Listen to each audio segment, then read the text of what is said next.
Flosstube. Today is Saturday, July 22nd, I believe.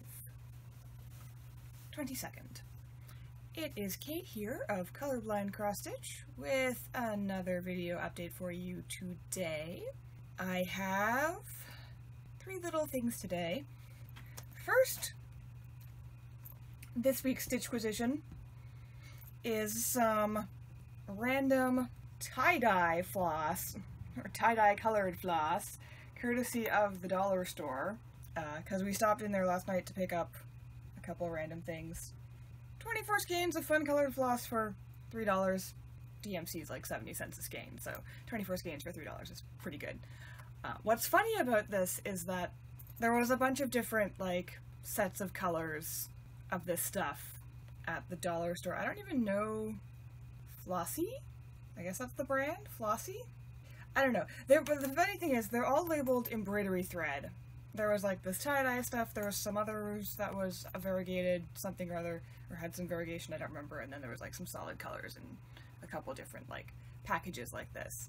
All of the other packages were craft thread instead of embroidery floss. This package is embroidery floss instead of craft thread. Craft thread looks like embroidery floss, except instead of being made of like 6 individual strands that you can separate out and do your things with, craft thread is indivisible. It's made of like it's like 2 strands, but if you try and like divide them, it just comes apart.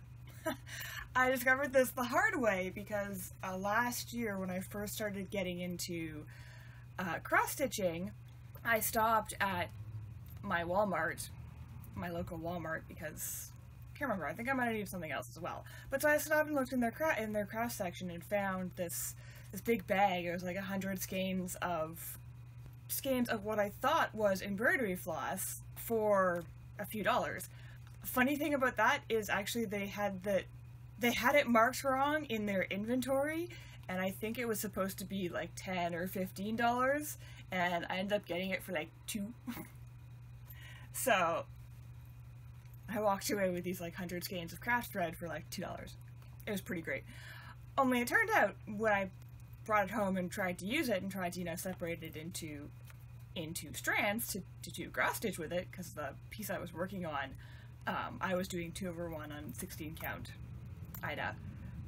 So I tried to separate this stuff, and I'm like, oh, it's not in 6 strands. Okay, well, I'll separate it into its 2 strands, and that'll kind of work. And then I tried, and then I'm like, it just came apart in my needle, and I'm like, wow, this is not what I thought it was at all. So, craft thread is not embroidery floss. Craft thread is not separable into strands. It doesn't mean it's completely unusable. I did end up using my Walmart accidentally super cheap craft thread for a embroidery project. I did end up using some of my Walmart craft thread for a cross-stitch project. Actually, why not? I'm going to insert a picture of that project here because it's a fun project. I had lots of fun doing this one. So, bing! He's a comic book character by the name of Beta Ray Bill, who is like Marvel comic books. Beta Ray Bill is like Thor's best friend, first other person to be able to wield Thor's hammer. Weird cyborg horse dude. I know very little about him except that one of my friends, Beta Ray Bill, is like her favorite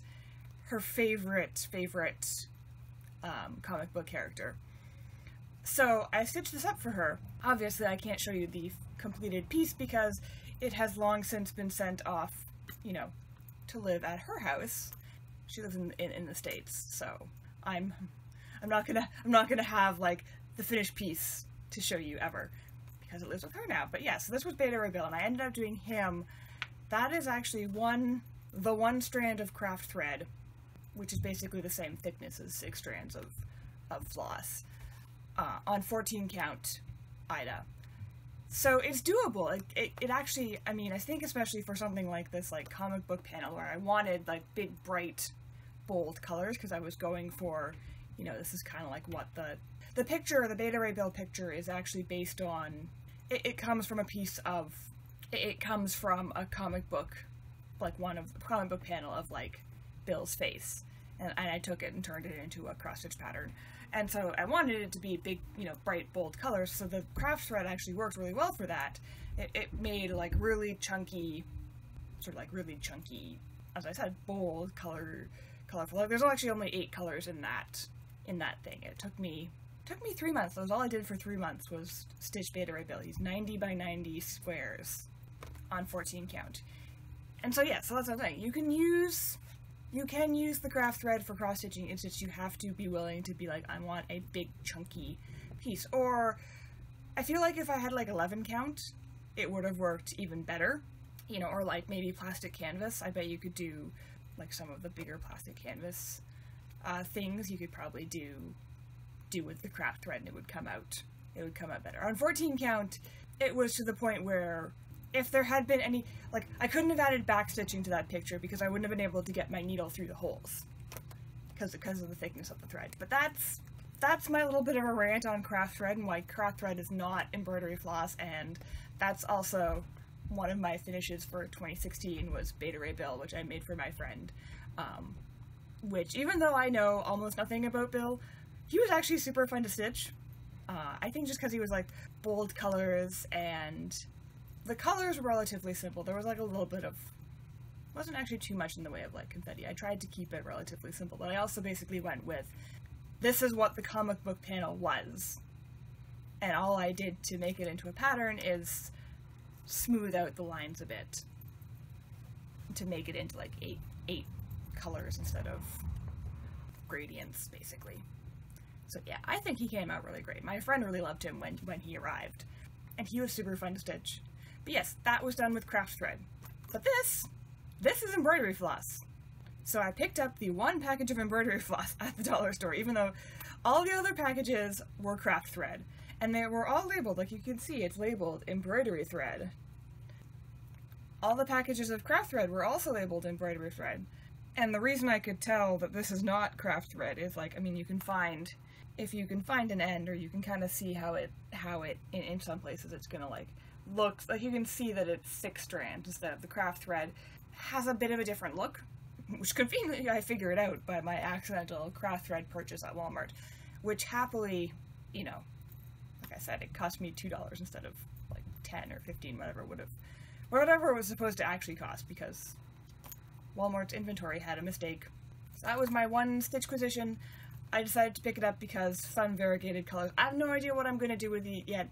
I'm not even sure what all the colors are. I have to get my person to sit down and tell me what all the colors are. He was there when I bought it. He already said he would do that for me and tell me what, especially what like all the variegateds are. Because it's like half variegated colors and half solid colors. Like, I'm assuming there's like black and white in there, because most things come with black and white, and then it looks like there's like rainbow colors.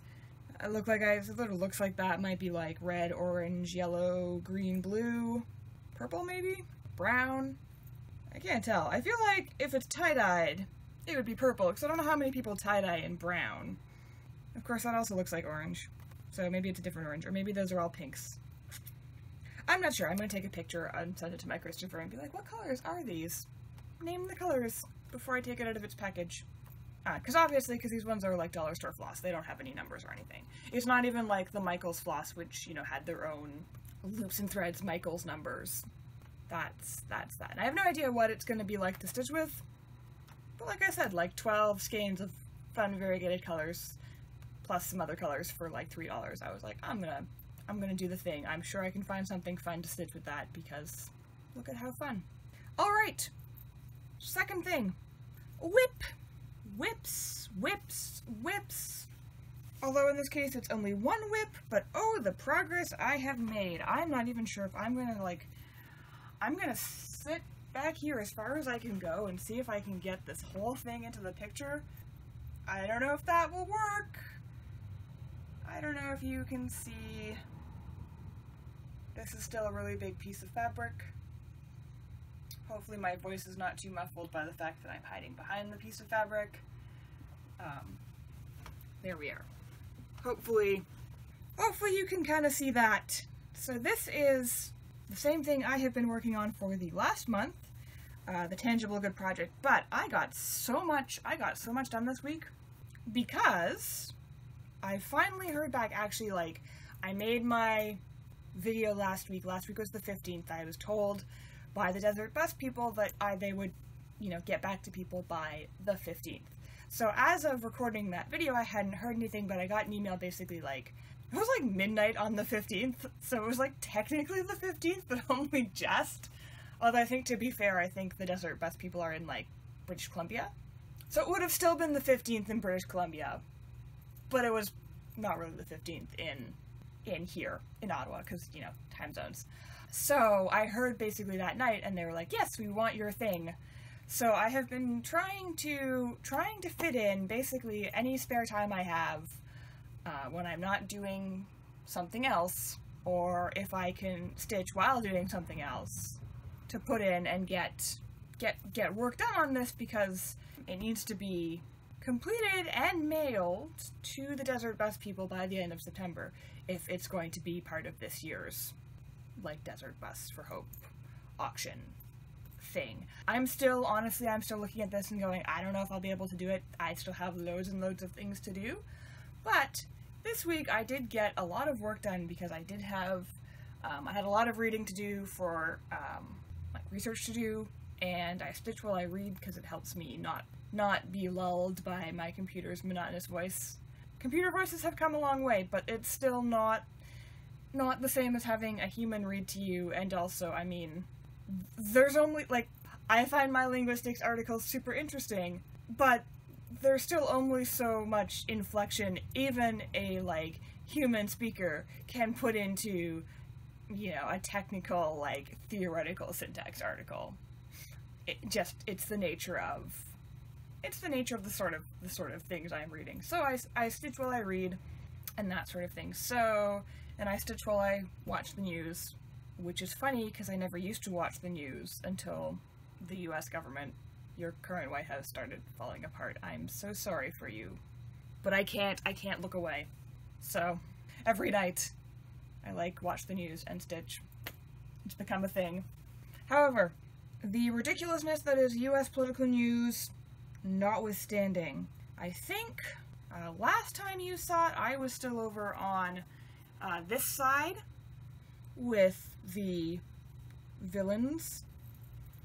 I had finished Dr. Robotnik, who was a pain, and I had started Ridley. So this week I finished off, Ridley's giant mouth, because that's most of what you have here is just mouth.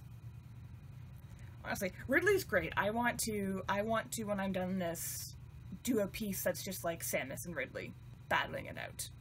It'd be great, because I'll have all the colors for Samus and Ridley, because I'll have done this.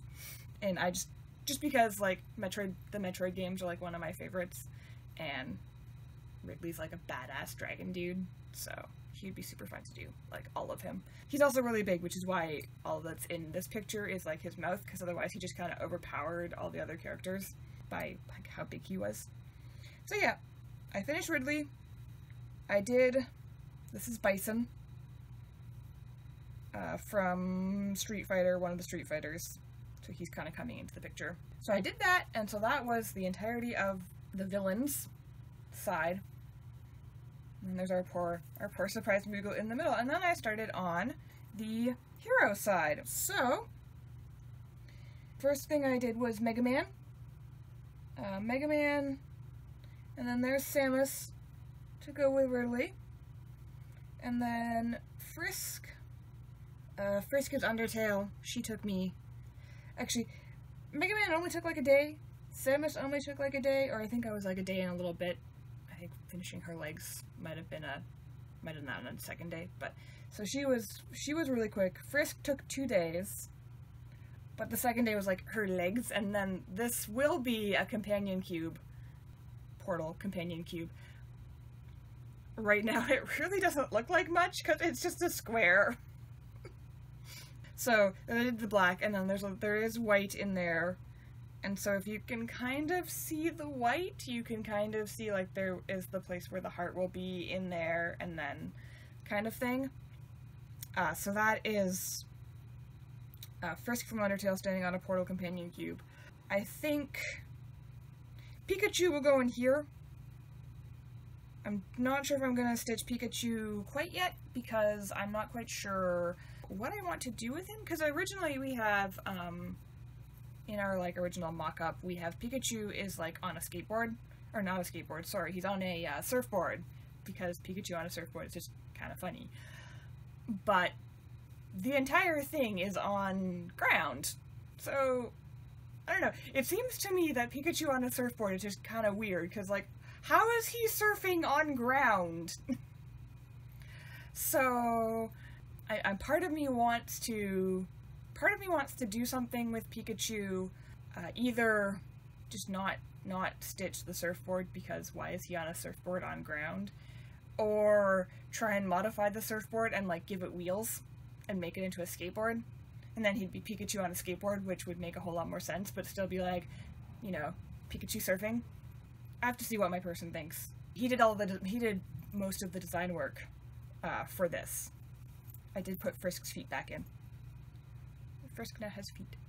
When he put Frisk on top of the companion cube, he put her one pixel down so that, like, her feet blended with the top of the cube. And so I was looking at it, and then I was looking at, like, a Frisk sprite not on my tapestry, just like a Undertale sprite. I was like, wait a minute! My Frisk doesn't have feet! My Frisk needs feet! So, that's Frisk has feet now. So, yeah. So I finished that. So actually I did... These all actually went really quickly, considering... I mean, the companion cube was super quick because, like, it's a square. Frisk took a little bit longer because, of course, she has all that black hair. But, like, most of, like, Samus and Mega Man and, like, the companion cube, they're all, like, you know, one stitch line. So they actually, the outlines actually stitch up pretty quickly.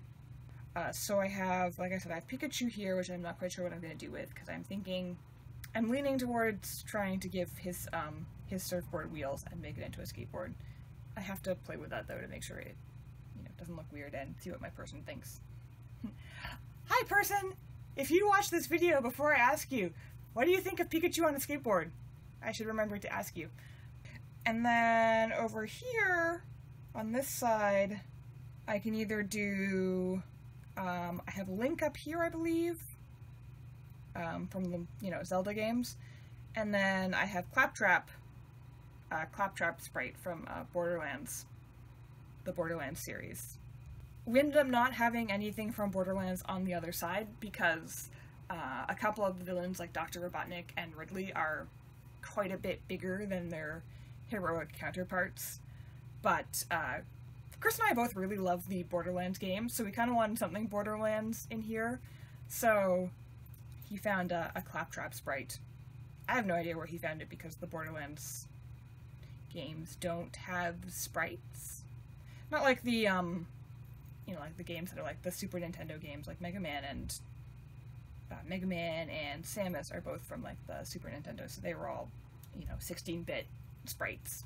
But Chris found a Claptrap somewhere, so we have a Claptrap in there, because Borderlands. So I'm not sure if Link is closer or Claptrap is closer, but one of them will probably be next until I decide what to do with Pikachu. And then from there is, let me think, I wonder if I can name them all. There's the other Street Fighter dude here, who is Ken, I believe. I believe they're Ken and Bison are the Street Fighter dudes. And then if you go up above Street Fighter dude, somewhere in here is Sonic the Hedgehog, and beside Sonic is Mario, and then up on a hill is Cloud, Final Fantasy Cloud, and I think 7. So I have 7 more sprites to do, and the heroes, because most of the heroes are smaller than the villains, than their villainous counterparts. So consequently, the black and white bits stitch up faster for them, which is good, because I have to try and get this thing done by September if I want it to actually be in the Desert Bus thing. I have to admit, I'm a little bit nervous about that, just because I honestly have no idea if I will get this done by September. The outlines for the heroes are stitching up very quickly, but I still have all of the 54 other colors to do. I'm still waiting for Michael's to have a sale so I can buy the rest of the colors. I mean, if they don't, then I'll just buy colors anyway and not worry about it. But if I can get like a 20% saving or something, that would not be insignificant when I'm buying like 30 skeins of floss. That's that. I'm hoping to get, I mean, I suppose if, you know, if it comes to it and I get to like the middle of August or something and it becomes very, very clear that there's no way I'm gonna get this all done, you know, middle of August, beginning of September, and then it's sort of like, you know, if I'm still stitching the outlines of the heroes or something, which I don't think I will be because they are actually going really fast, you know, then I'll have to contact the Desert Best people and be like, I'm sorry, this isn't going to work, I'm not going to get this done. Would you like it for next year? But I am doing my best to try and get it done for the deadline for this year so that it can be part of this year's Desert Best auction to raise money for children's hospitals. Because I think that would be good. That's the idea. That's why it's the Tangible Good project. You know, it is a tangible something that I am doing that, you know, is bringing, you know, some amount of good, will bring some amount of goodness into the world, in the sense of, you know, I will make some people's lives a little bit better by spending the time to stitch this. And, you know, that's my end goal with it. I want to, you know, do something that is fun for me, which is, you know, stitching all these video game characters, but that also will have a positive impact on the lives of other people. Anyway, I said there were 3 things. The third thing I did was, when I finished the villains on, maybe I finished the last of Bison on Monday or something. I might have started Mega Man, I don't remember now.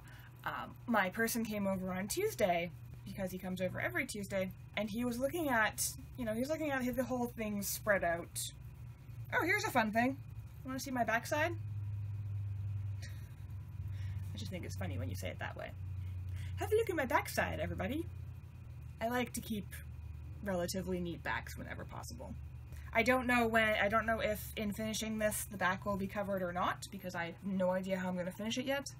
I'm thinking of seeing if I can, like, you know, hang it on a rod or something to do it like a hanging, because then when I send it through the mail I can roll it up. And framing this would be super expensive. I could frame it myself, but I need to get a frame that was the right size and then send the frame through the mail. I don't know how I would get that to the Desert Best people in British Columbia. And that's sort of not really the look we're sort of thinking of, because the idea is that it is a, like, tapestry. I mean, it's not actually a tapestry as such, because I think tapestries are technically done with different embroidery stitches, because it's, you know, cross-stitch instead of whatever kinds of stitches, you know, tapestries are stitched with. But that is, like, the sort of the premise of putting this thing together is we, like, you know, this like, epic showdown happened, and it ended up, you know, someone recorded it in stitching to, like, commemorate it. Kind of like the Bayeux tapestry, except a whole lot tinier, because the Bayeux tapestry is massive. And also the source of many wonderful memes.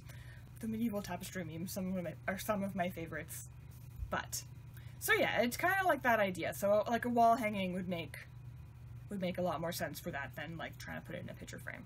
It would also be easier to deliver to mail, because I could put it in, like, a document tube and send it as a tube. Because I know I can get tubes. The DocuCenter at the university sells, like, the, like, big-ass document tubes for people printing posters, for conference posters. So I don't know why I wouldn't be able to be like, can I have a tube? You know, and pay them, like, $5 for a tube. Pay them for a tube. I have now said tube too many times. The word is, like, losing all sense of meaning. What I was saying is, so Chris and I were looking at this tapestry Tuesday night. He'd sort of, like, laid it out, because I had finished the villains and started the heroes. He had laid it out and was looking at it, and he was like, you know what would be nice is to have more of the, like, underlying cloth sort of showing, because then it would give more of that kind of, like, tapestry look, as opposed to just being a picture. The fact that I happen to do this on fiddler's cloth, I think, kind of enhances that, because it's this sort of, like, mottled, kind of rustic looking, gray, browny, whatever, beigey, whatever color fiddler's cloth is actually. You know, it's got that kind of look. The only reason I'm doing this on fiddler's cloth is because when I looked at my pieces of fabric, this piece of fabric was exactly the right size.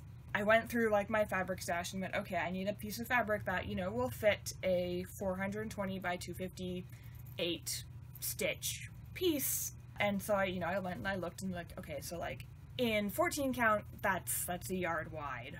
And I did the math, like with borders, it's like a yard wide. It's 30 inches of stitching, 34 inches to a yard of fabric. And so I went and I was like, looked and was like, okay, I didn't really have any 14 count pieces that were quite the right size. And then I looked and I went, hey, this is 16 count. I did the math and went, this will fit pretty much exactly with like a 2-inch border, maybe 2 inches and a little bit more, sort of like on each side, because this is a 30 by 20 inch piece. It's exactly the right size to fit this, which is why I did this on fiddler's cloth. It was nothing about like the color of the fabric or anything, because when I picked out the fabric for this, we were like, okay, this is going to be a completely full coverage, you're not going to see the fabric, it doesn't matter what color the fabric is. So I'm like, okay, this piece of fabric is the right size without me having to like trim or cut or anything, and I can just do it. But Chris was looking at this and has sort of been thinking like, it would be nice to have more of the sort of fabric show through, to give it that kind of old-timey tapestry feel. We're not sure how we're gonna do that yet, because as you can kind of see, the sprites by themselves, they look really cool, but they're just kind of random without some kind of like ground. Especially things like poor Kefka over here, who when we have background is standing on a hill. Right now he's just kind of floating. So we definitely need some kind of background. And so, we've kind of basically, because I've stitched so many of the sprites already, we're not changing the layout of the sprites in any way, shape, or form. That would just be, I would not, if I had to restitch them, I would never get anything done in time for September. I would also be super mad at my person for deciding, like, we need to change the thing! I'm like, no, not after I've put in I don't know how many hours of work already. We're not changing the thing. But the background, we can change the background, because I haven't stitched that. I'm not going to stitch that till the end. I've already decided, like, I'm going to stitch the sprites, finish their outlining, and then start doing their coloring them in, essentially. And do all the sprites and all their whole stitches first, and then put the background in. The background should be fairly simple. I mean, I don't know, especially because we don't know what we're doing with the background right now. I might want to sort of change that and do a couple skeins or a couple like lengths of thread of background, then do a color, and then do more background, and then do more color, because I might just get completely sick and tired of stitching like miles of blue or miles of green. So maybe I won't necessarily do the background last. But for now, I still have to do the rest of the sprites. I think once I've done the black and the white, once I've done the black and the white, I'm going to have to go to Michael's and get all my colors, regardless of whether they've had a sale yet or not, just so that I can do the rest of them within the most efficient way possible. But I mentioned this because we were looking at the background. We're kind of like, well, it needs a background. The background we have is good, but is there a way to do it with showing a little bit more of like the tapestry-ness, like fiddler's cloth? So, one of the other thing I did this week is some test squares to see, like, okay, if we were going to do the background in a different kind of way, what are the options? So these are my test squares. What I did was 10 by 10 squares, 4 of them. This top left, it's top left when I'm looking at it, so I guess it would be your top left. The top left one is 2 over 1. I'm not sure if this is 14 count or 16 count. So the sprites are going to be like this, in 2 over 1. The top right is 2 over 1 half crosses. This is, my original thought for the background was to do it this way, because it would make a contrast with the full color.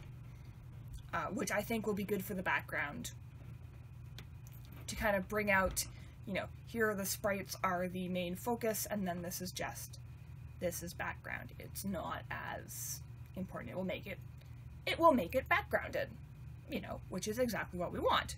Bonus, it should take me half the time to do because it's half the stitches, and it should take half as much floss because it is half the stitches, because I'm only doing half crosses instead of full crosses. So then I did 1/1 full crosses, which, like the half stitches, would use half the amount of thread of the 2/1 full stitches because I'm only using one thread. I was mostly just curious to see what the coverage was like for that. These take a little bit longer than the half crosses because I have to do full stitches. On the other hand, especially for this project, which I want this project to look its best, I've been railroading all of my stitches, both legs of the cross, and that, which is to say, before bringing my needle back down through the hole, I put it between the two lengths of thread so that when I pull it through, it kind of separates those two lengths of thread and makes the stitches lie a little flatter, a little neater. The 1/1 full cross does not require railroading because there is only one strand of thread. I cannot bring my needle between the two strands of thread because there are not two strands of thread. Whereas the 2/1 full cross and 2/1 half crosses, I am railroading those stitches. And then the final block is 1/1 half crosses, which takes up the shortest amount of time because I'm only doing half the stitches and I'm not railroading any of them, and also takes up the least amount of thread. This block is a quarter the amount of thread of the 2/1 whole crosses because I'm doing half crosses, which is half the amount of thread, and I'm also using half the number of threads. So what I find interesting is I knew that, for example, doing full crosses and half crosses, like, there was going to be a difference. I was planning on that because I wanted to be able to do that for the background to, you know, make the background look distinct from the foreground, make it backgrounded. So I knew they were going to be different. I didn't quite realize how different how much difference it makes between, you know, two threads versus one thread, and full crosses versus half crosses. But you actually do get 4 distinct shades of green. This is all the same. This is all from the same skein. I didn't change colors or anything. And it's just the difference between how many strands of thread I'm using, and the difference between full crosses and half crosses. I don't know what we're going to do for the tapestry yet, because I'm not sure any of these give the effect sort of my Christopher was looking for, in terms of sort of like showing up more of the material. I mean, you know, for example, more material shows through when you do like 1/1 full half crosses because you're using less thread. You know, you're covering less of each stitch. But I'm not sure if that's quite what Chris was thinking of. But I'm not sure if there's a way to do that and still have background, because it needs its background, and, you know, to not just be like a bunch of people randomly floating in the middle of nowhere. If it was going to be a tapestry without a background, it would need to be laid out differently. I'm sure you could do it. For example, the beta tapestry, which I mentioned earlier, which is, if you've never looked it up, you should, because it's amazingly impressive. And the fact that it's survived like 1,000 years is also pretty damn impressive. But it was William the Conqueror, basically, like, his story of how, like, what happened and how he became William the Conqueror. And it's all laid out, and it's like 60 meters long or something ridiculous. It's huge. And the whole thing is done in, like, I think it's like 7 colors, and it has no background. There's the main sort of figures laid out, and then it has like a little bit of a border around the outside, and it gets away with having no background by the fact that, you know, you kind of have, here's the ground. So if you, like, your horses are all running along the ground, sort of basically line, or your boats are all like floating along your ground line. And so it doesn't do very much with perspective, and that's how you get away with, you know, not having a background, having it kind of implied. This, because of the way we laid it out, because we kind of were going for something that wasn't quite that long and thin, so this is laid out such that you don't really have just a line that is ground.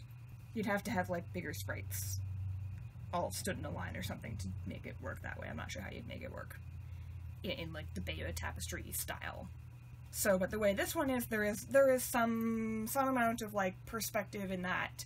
And we did this partially on purpose because not all the sprites are the same size. For example, Snorlax is actually pretty huge. So when we put things in, we went, okay, Snorlax is pretty huge, so we're going to put him farther back in perspective to make him look bigger. You know, likewise, like Kefka, because he's a Final Fantasy 3/6 sprite, like his sprite is pretty small.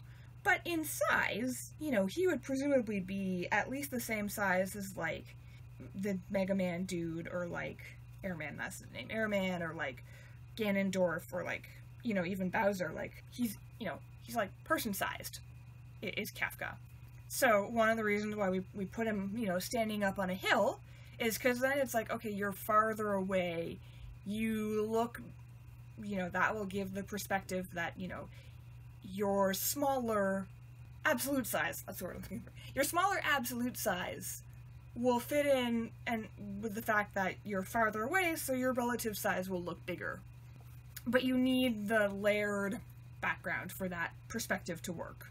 So doing the like beta tapestry here is just a line, and that line is the ground without any kind of like perspective. Doesn't work for this one.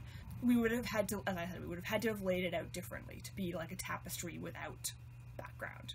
So that's why I did these test squares, to sort of see if, well, is there a way, you know, maybe my plan of doing 2/1/2 crosses wasn't the best idea, and I should do, I could do like 1 strand, or I could do, you know, I could even do like 3 strands or 4 strands, like half crosses, and fill in the background as much as the foreground without use, you know, twice as much floss. Basically do it in like 10 stitch. So I did this. I'm not sure if it actually helps in terms of deciding to do the background any differently. For now, I'm going to assume that I'm still doing the background in 2/1/2 crosses for whenever I buy the like floss I need. However, two other things did result from this, if you will. The first thing is, because I was, you know, I decided, okay, if I'm going to do my test stitches, I need to do, you know, a nice size block so I can actually see the difference between the different kinds of number of strands, half or full crosses, so on and so forth. So I did 10 by 10 blocks. Because I was doing 10 by 10 blocks, I also did some math. Yay, math. This is my, actually, back of a business card, math, to figure out how many stitches I get out of a skein of floss. Because I've been kind of going from, I you know, found one of those like random, not random, sorry, but one of those like calculators on the internet that goes, you know, if you do this and this and this, you should use that, you know, you should get this many stitches out of your skein of floss, and that way you can calculate how many skeins of floss you need for any given project. I've never known how accurate they were, because I've kind of gone, well, I don't want to, you know, waste time and effort, basically, you know, just stitching a random square to figure out for myself, you know, how much floss I use. But I figured if I'm going to do this anyway, because I'm, you know, doing the test squares to see if I need to change anything in terms of background for the tangible good project piece, I might as well do it in such a way so that I can measure how many stitches I get out of a skein of floss. So I calculated that out of a 9-yard skein of floss, the average, I think, you know, it's 8 meters or 8.2 meters, which is 9 yards, or it's like 8 meters and 8.7 yards, technically, depending on, I mean, the floss I was looking at was like JP & Coates, and it was done so that it was like 9 yards or like 8.2 meters, something like that. So it's basically a 9-yard skein of floss. The like dollar store tie-dye floss is, where does it say? 7.3 meters, or 23.9 inches. So they're actually slightly smaller than like standard DMC skeins. But yeah, so in 9 yards of floss, I actually should get roughly 2,160 stitches. Possibly a little more, possibly a little less, you know, depending on how many times I have to start and finish. The way I did it for this is I started with a piece that was 18 inches by sort of like 2 strands, 18 inches long. It turns out that 2 strands of like an 18-inch length of floss does 40 stitches. I did 40, 40, and then 20, which was like 18, 18, and then like 9. And then I did the math from there and went, basically an 18-inch strand got me not quite 100 stitches, or sorry, got me a little bit more than 100 stitches, and you know, I figured out like, okay, so how long is that in like a single strand, and then how long would that be, you know, if you took 9 yards of floss times 6 single strands and then divided by the length of a single strand, that was the 100 stitch square, and eventually I got 2160 stitches total. 2 over 2 on, again, I tried to measure this and it actually came out at like 15 count. I think probably what happened is this was originally a random scrap of 14 count. At one point, I think this is one of the pieces I tried to dye with like tea, so it might be like off-white. This is either a vague green or a vague yellow, because I tried with mint tea and with marmalade. I think the process of like tea dyeing it shrunk it to be like 15 squares. But, so 2160 stitches, which is a little bit more than I was expecting to get out of a skein, because when I've been doing the calculations for the Tangible Good project, I've been getting, or sorry, I haven't been getting, because I finished 1 skein of black, but I don't think it was a full skein, and I'm almost finished a 2nd skein of black, but it might have been more than a full skein, so like my calculations for how much I've actually used on this piece are way off. But I'd been estimating based on like this thing that I found on the internet, which said that 2 over 2 on 16 count should give me, I think it was roughly like 2,040 stitches. So I was like, okay, I'll assume 2,000 stitches per skein, which, you know, gives me a small margin of error, and from there I can, you know, figure it out. So it turns out 2160 stitches per skein, assuming a 9-yard skein. I think DMC skeins might be slightly smaller than that, but by the same token, it doesn't really make that much difference unless I'm doing things like the background or the sky, and probably even just the sky, because everything other than black that is full crosses will use less than a skein. The black had like 5,000 stitches or something, which is going to all be full crosses because everything has a black outline. The white had like 3,000 or 4,000 stitches, and I was actually being very confused about how very little white there was in the sprites, because I'm like, there's supposed to be 3,000 stitches of white, what's going on? And then I realized there are 3 or 4 clouds in the sky. Those clouds are all white. And I had just been kind of assuming, oh, this is just white full stitches. Like, no, most of that is clouds, which will take up, you know, if I do 2 over 1 half crosses instead of 2 over 1 full crosses, it will take up half the amount of white. So I probably don't even need 2 skeins of white. I might only need 1. I have 2 skeins of white thrown into my bag of flosses for this because I have oodles of white, so, you know, I can just keep an extra skein in there just in case. Everything else is then, like, the ground and stuff. This does mean that I might have to redo my calculations for the hills, because I know there's one of the hill colors I have, like, two skeins, and I think I need 3, but I might only need 2, depending on exactly how many stitches that is. I haven't looked at that to see if I can get away with the 2 skeins I have, or if I still need to pick up a 3rd one whenever I go floss shopping. The rest of the hills I know I have enough for, and then there's just like the sky, which is like 10 skeins anyway, so maybe I only need 9 skeins for the sky. That's the only one that is a lot of floss is the sky. There's a lot of sky. Lot of electric blue. It is gonna go down. The other thing I was going to say that resulted as that has sort of resulted from my test squares, but the other thing that this makes me want to do is to do a pattern, do a monochrome pattern, and do it such that the different, like, color shades are gotten purely by doing, you know, 1, 2, 3 strands, half or full crosses. Probably even do 4 strands. Because this is, with 2 strands, there's 4 different colors. I mean, 4 different shades. Same thing, effectively. I know, it's not. It's the same thing when you live in my head, because colors. So you could do, and I mean, I'd have to do more test squares to figure out, to make sure that it works, but it seems like, because this is the difference you got between, you know, 2 threads and 1 thread and full crosses and half crosses, you could do 3 threads and even 4 threads, and you would get, you know, 2, 4, 6, 8 different sort of like shades that you could do. So you could take a monochrome pattern and you could do this, and I think it would give an interesting kind of sketchbook kind of look. I don't think that's the word I want, but I think it would give more of a look of, you know, a shading look. That's the word I'm looking for. Like, you did it basically like if you were going to do like a pencil drawing or a pen drawing, and you just did it in shades by, like, you know, hatching different like kinds of hatching, you know, kind of dealio. Or as opposed to taking a picture, a color picture or a color painting, and making it black and white, making it monochrome.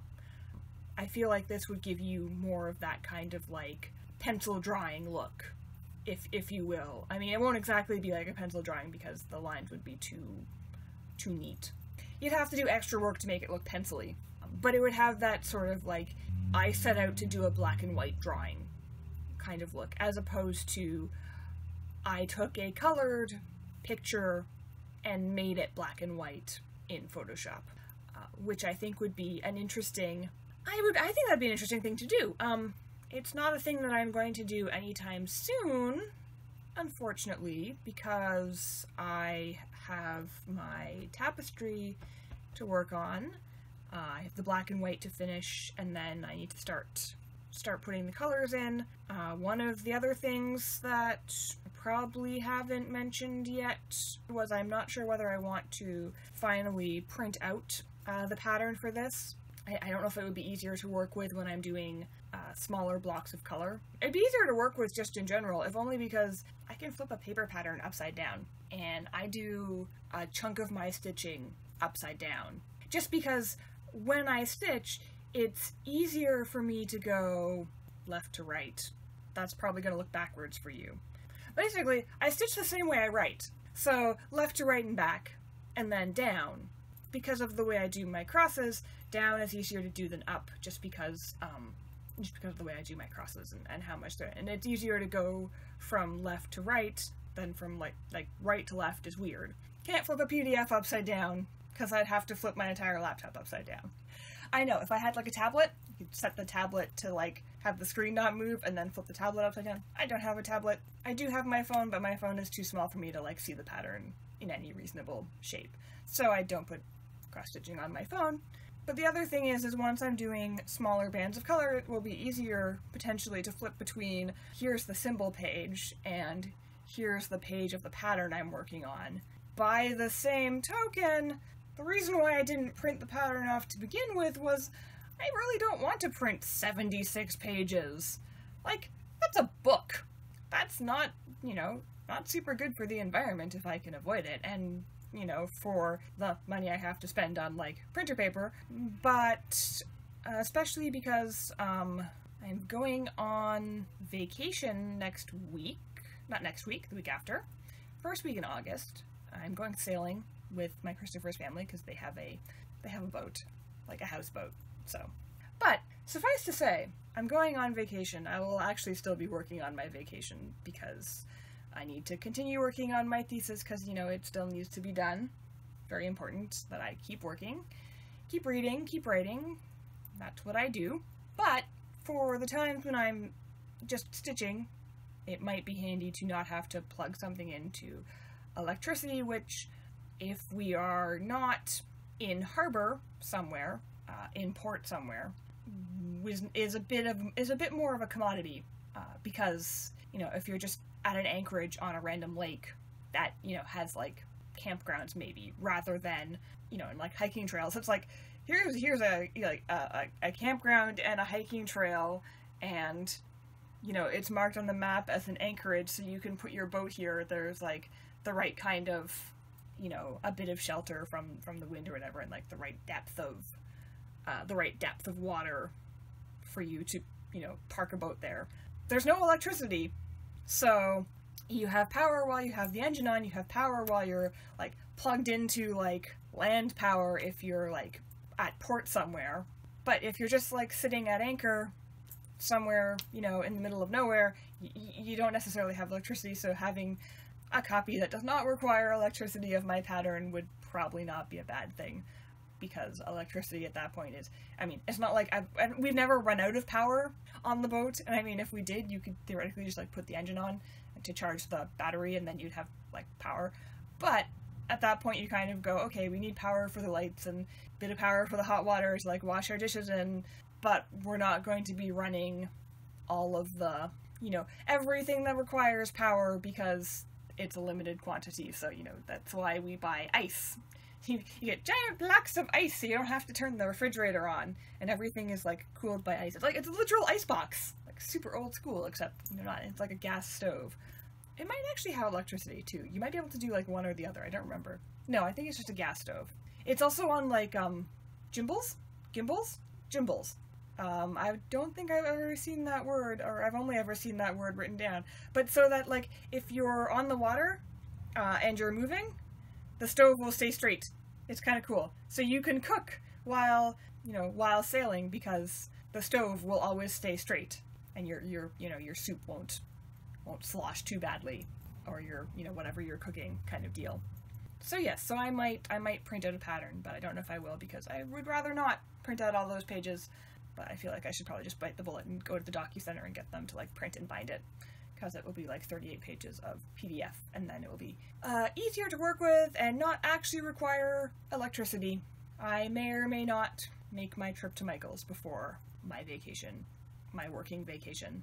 I don't know, it's a vacation because I'm going off and going to be on a boat, but at the same time I do need to do work, so I'm, you know, it's not going to be a completely just, like, laze around and do fun things all day. So I'm not sure what I'm going to do. If I'm going to print the pattern, I might print the pattern, and then I might also, I have to think about going to Michael's regardless of whether they are having sales, so that I can sort of start on, you know, things that are not just black and white. I do have about half my colors, and I probably could hold off, but I think it will probably be easier to finish this by basically coloring in each sprite. I mean, the black and the white, I've just kind of been going, and I'm kind of been like, yeah, I'm going to do basically all of that, at least for the full crosses. The white, there are some clouds in the sky, which are potentially half crosses. The black, I basically, because I've been doing it sprite by sprite, I've effectively been doing the black in, like, extreme cross-country, which is not usually how I stitch. I call myself a blob stitcher. I start from the middle and work outwards in basically blobs of whatever color happens to be beside the bits I've already worked on.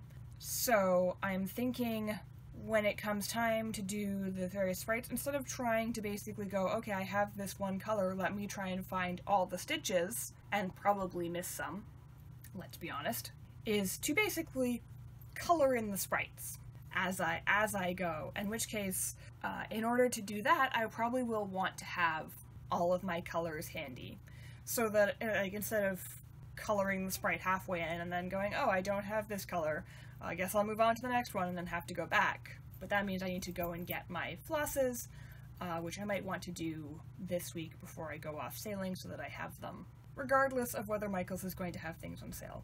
It doesn't look like they're going to be obliging me anytime soon. They had a 20% off everything sale in the US a couple weeks ago, but it was US only, so that was sad.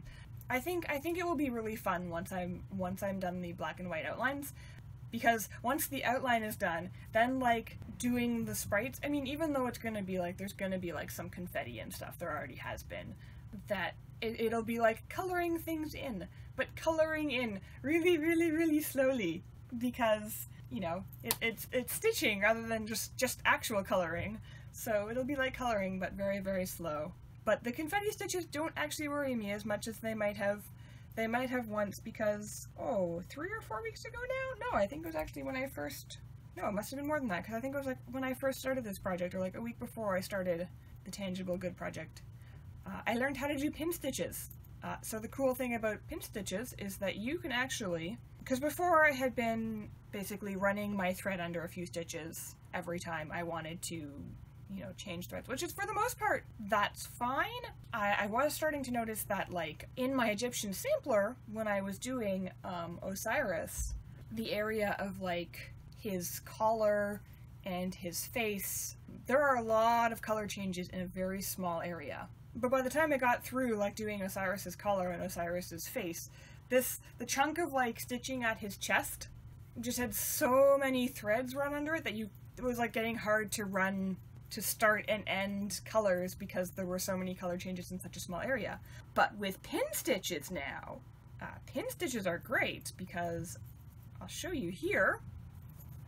On Dr. Robotnik, you can see, for example, there are 2 stitches, one there and one there, you know, which are by themselves, nice little confetti stitches. But on the back, they are also by themselves. And that is the magic of pin stitches. You can start and stop a stitch all in one square. So I've been starting with diagonal pin stitches on the bottom leg of the cross and ending with horizontal pin stitches, or vertical pin stitches rather, by kind of using the needle to kind of feed the pin stitch underneath the top leg of the cross. So you get, so if you do, like, you know, confetti stitches, those stitches that are kind of floating in the middle of nowhere with, like, no other stitches of a color around it, you can do them all basically in one square. Can't really pin stitch half stitches effectively, because if I do diagonal pin stitches, they're not covered on the half stitches. They won't be covered by, like, the top stitch, like the top arm of the cross. The reason why you can sort of do a diagonal pin stitch for the bottom arm is that the top arm of the cross will come and sort of cover the part where it's not, like, the part where it's not a full angle. And likewise, coverage is usually good enough that you can put the, you know, you can hide the vertical pin stitches in amongst the, like, top cross and you don't see it. That's everything I had to talk about. My tapestry, my one fun little stitchquisition, my test squares. I will be probably, I'm not sure that I will have a video for you next week. Hopefully I'll have a video for you the week after. As I sort of mentioned in passing, I'm going on a bit of a vacation. I'm going sailing, so I won't have, you know, I won't have all of the internet that I usually have.